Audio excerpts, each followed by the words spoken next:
Hello students and welcome back to my channel.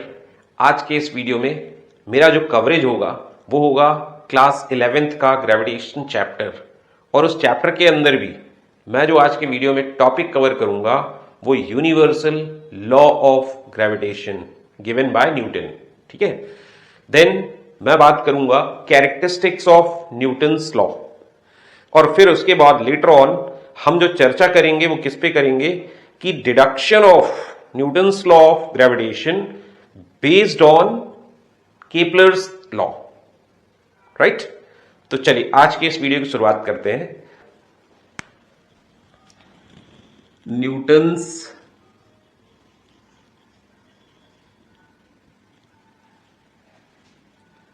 Law of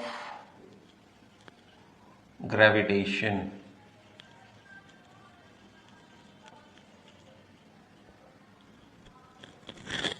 जिसको हम universal law of gravitation के नाम से भी जानते हैं। राइट स्टूडेंट्स, तो यूनिवर्सल इसलिए बोला गया क्योंकि ये जो लॉ है ये रेस्ट्रिक्ट नहीं है, इसकी कोई लिमिटेशन नहीं है कि ये सिर्फ और सिर्फ किसी पर्टिकुलर प्लैनेट में की बॉडीज के बीच में ही लगेगा। It is universal just because it acts between the bodies no matter whether they are inside any planet or out of the planet in the universe.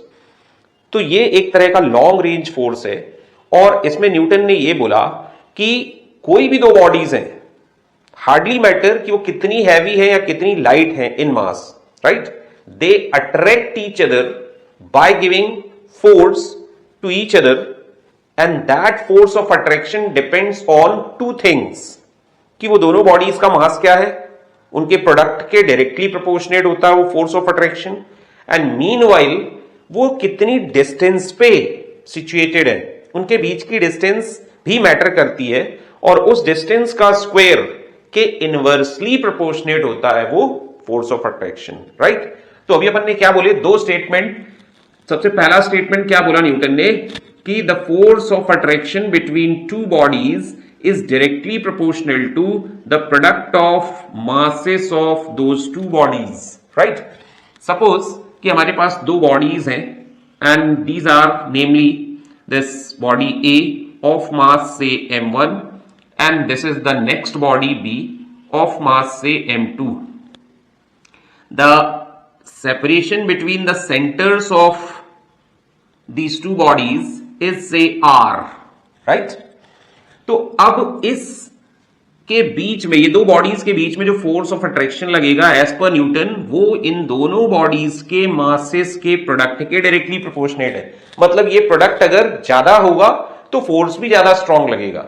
Means अब ये प्रोडक्ट कब ज्यादा होगा, जब दोनों बॉडीज हैवी बॉडीज होंगी। Right, तो heavy bodies के बीच में फोर्स ऑफ अट्रैक्शन ज्यादा लगेगा, और लाइटर बॉडीज के बीच में फोर्स ऑफ अट्रैक्शन कंपैरेटिवली कम लगेगा। राइट, अब सेकेंड डिपेंडेंस न्यूटन ने क्या बताई कि ये जो डिस्टेंस है कि वो how close or how apart they are situated, that also matters.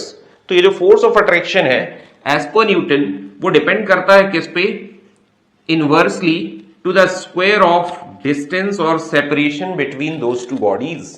Right, अब इसके बाद ये दोनों स्टेटमेंट को अगर हम एक साथ लिख दें तो दोनों स्टेटमेंट को एक साथ लिखने पे हमें क्या मिलेगा, इट इंप्लाइज कि force is proportional to the product of masses of those two bodies kept at r distance and meanwhile inversely proportional to the square of distance।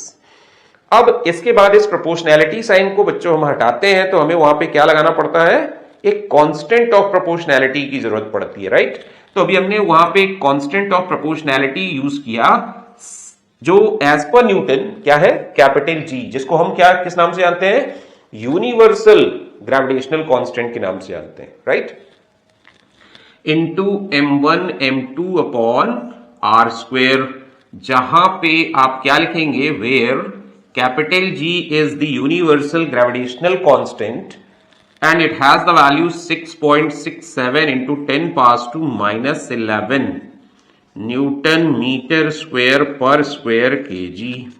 ये अपन ने कैपिटल जी की वैल्यू लिख दी। अब आगे बढ़ते हैं, तो ये जो फोर्स है जिसको हम ग्रेविटेशनल फोर्स कह रहे हैं, अब इसकी कुछ कैरेक्टरिस्टिक्स हैं। राइट, तो कैरेक्टरिस्टिक्स मीनवाइल हम थोड़ा सा इस जी पे बात कर लेते हैं, फिर हम कैरेक्टरिस्टिक पे आते हैं वापस। तो कैपिटल जी का अगर हम एसआई यूनिट लिखें तो वो ये लिखी हुई है। अगर हम डायमेंशनल फॉर्मूला बनाना चाहें तो डायमेंशनल फॉर्मूला देखिए हम क्या लिखेंगे, कैपिटल जी का डायमेंशनल फॉर्मूला वो हम लिखेंगे m1 इसके लिए L1 T-2, ये किसके लिए हो गया, न्यूटन, दैट इज फोर्स। अब देन मल्टीपल पे इसके क्या है, metre square, it means L2 is there in multiple, और डिवीजन किससे है, m2 से, मास का स्क्वायर है। तो अभी देखिए इसको सॉल्व करिए आप, m-1 मिलेगा आपको, तो इसको आप आगे क्या लिखने वाले हैं, m-1 then L, this is see this L3 and then T-2, right. तो ये आपका क्या आ गया, डायमेंशनल फॉर्मूला। तो चलिए अब हम इसकी कैरेक्टरिस्टिक के बारे में बात करते हैं। तो ये जो फोर्स है it is always attractive, right, it is never repulsive. और सबसे पहली बात कैरेक्टरिस्टिक्स में सबसे पहला पॉइंट हम क्या लिख रहे हैं, always attractive, always attractive. Second, it is long range force, long range force. Third, you can talk about it is central force, central force. Central force का मतलब ये हुआ बच्चों कि ये जो फोर्स है ये दोनों बॉडीज को ज्वाइन करने वाली लाइन के मिड पॉइंट सेंटर की तरफ एक्ट करेगा, राइट। तो ये जो फोर्स है ये फोर्स दोनों को ज्वाइन करने वाली लाइन जो है दोनों बॉडीज की, इन बॉडीज को ज्वाइन करने वाली लाइन के अलोंग लगेगा और इस लाइन के मिड की तरफ, सेंटर की तरफ ये फोर्स ऑफ अट्रैक्शन दोनों बॉडीज पे एक्ट करता है, राइट। अब हम आगे बात कर लेते हैं। तो नेक्स्ट फोर्थ नंबर हम कैरेक्टरिस्टिक में क्या कहेंगे कि ये जो फोर्स है ये force independent of nature of body होता है। इट मींस कि बॉडी अगर चार्ज्ड है, चार्ज्ड में भी अगर लाइकली चार्ज्ड है तब भी उनके बीच में फोर्स क्या होगा, अट्रैक्टिव ही होगा। ग्रेविटेशनल फोर्स की बात कर रहा हूं, इलेक्ट्रोस्टैटिक फोर्स की बात नहीं कर रहा हूं, राइट। अगर वो ऑपोजिटली चार्ज्ड है तो भी अट्रैक्टिव, अगर वो न्यूट्रल है इवन तो भी अट्रैक्टिव फोर्स होगा ये, राइट। तो अपन क्या लिख रहे हैं, independent of nature of body, nature of bodies I must write. तो बॉडीज के नेचर से ये इंडिपेंडेंट होगा। अब हम बात करते हैं किसकी, नेक्स्ट प्रॉपर्टी, फिफ्थ नंबर। तो फिफ्थ नंबर अपना क्या आ जाएगा कि ये दोनों बॉडीज के बीच में आप मीडियम चेंज कर दीजिए ना, कोई दिक्कत नहीं है। अगर ये बॉडीज के मासेस और ये सेपरेशन नहीं चेंज होगा, so the force is not going to change at all. Whatever medium you keep on changing between these two bodies, no, that hardly change the value of force of attraction between them. तो अपन क्या लिखेंगे कि the intervening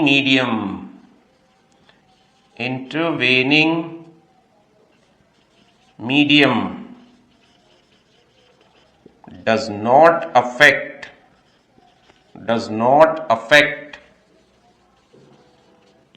the force, value of force मतलब उस medium के change होने से force की वैल्यू पे कोई भी इफेक्ट नहीं होगा, राइट।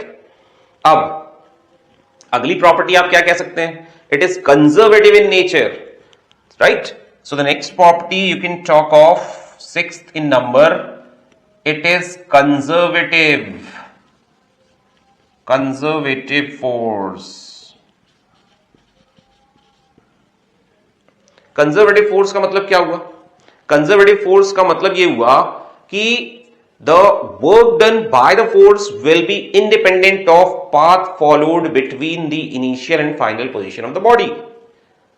मतलब अगर उसकी इनिशियल और फाइनल पोजीशन फिक्स है कि बॉडी को यहां से स्टार्ट करना है, यहां पे पहुंचाना है, अब इसके बीच में आप पाथ कुछ भी चेंज करिए, the work done will remain the same.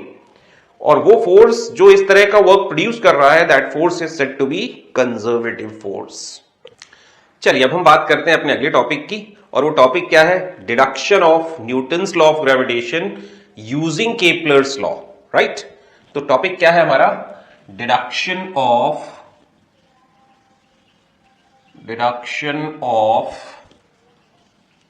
Newton's force of gravitation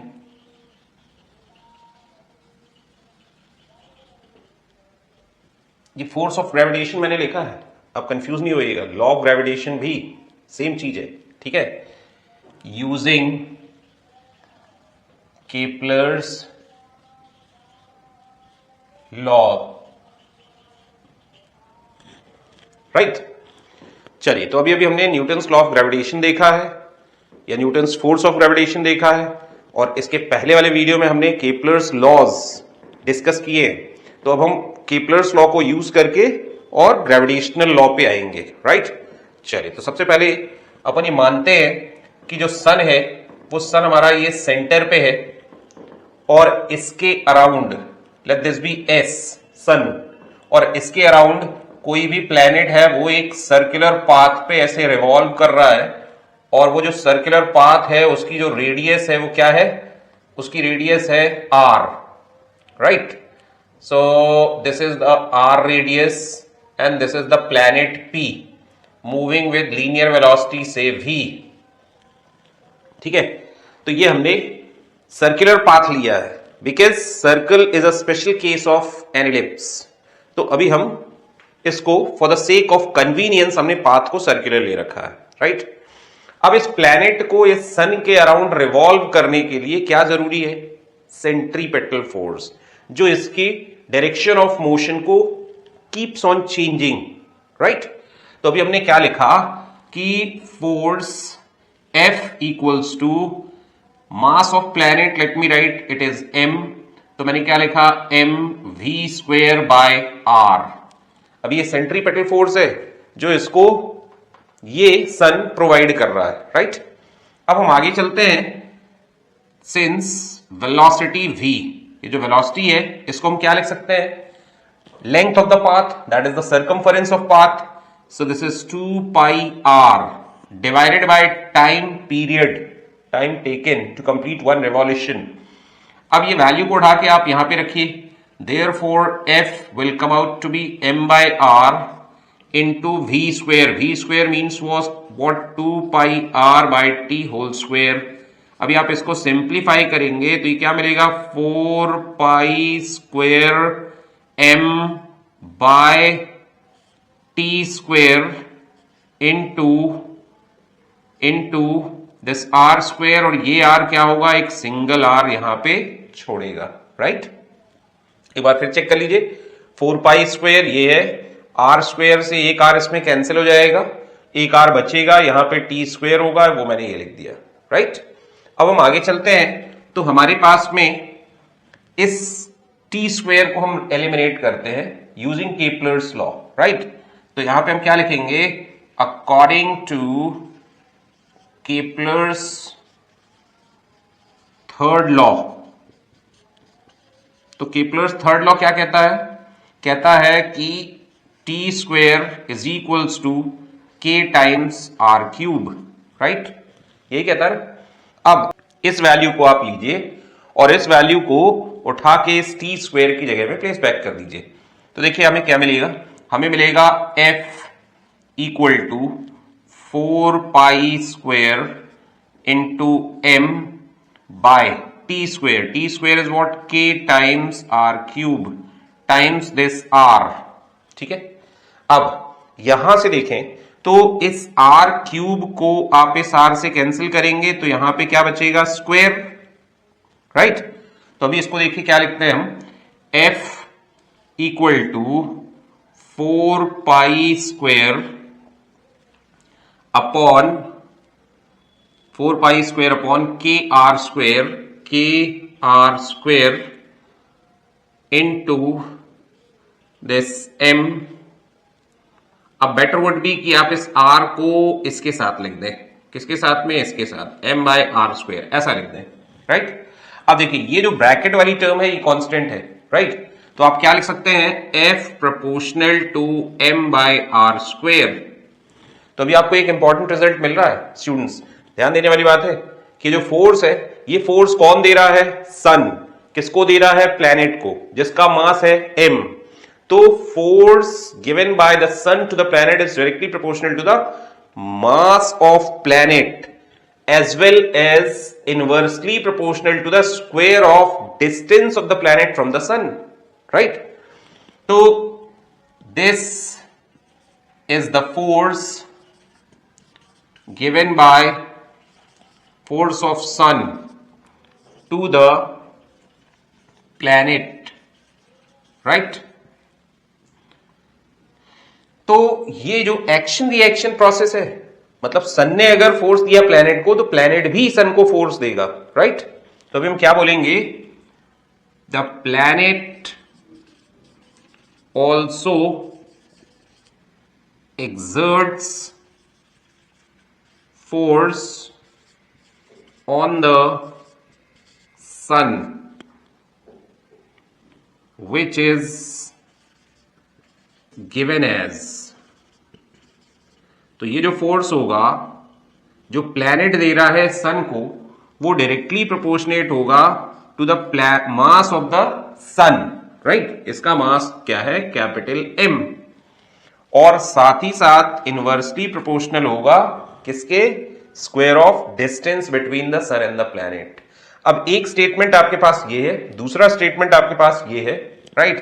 late we call this equation number 1 and this equation number 2। तो अभी आप क्या बोलेंगे, from equation 1 and 2 we have, right? From 1 and 2 we have, what do we have? That force being proportional to the product of masses, that is m into m by r square. So this is what, try to identify, this is the Newton's law of gravitation, right? Or Newton's force of gravitation. This is Newton's law or force of gravitation, right students? तो इस तरीके से हमने Kepler के law को use करके Newton के law of gravitation को डिराइव कर दिया, फाइन।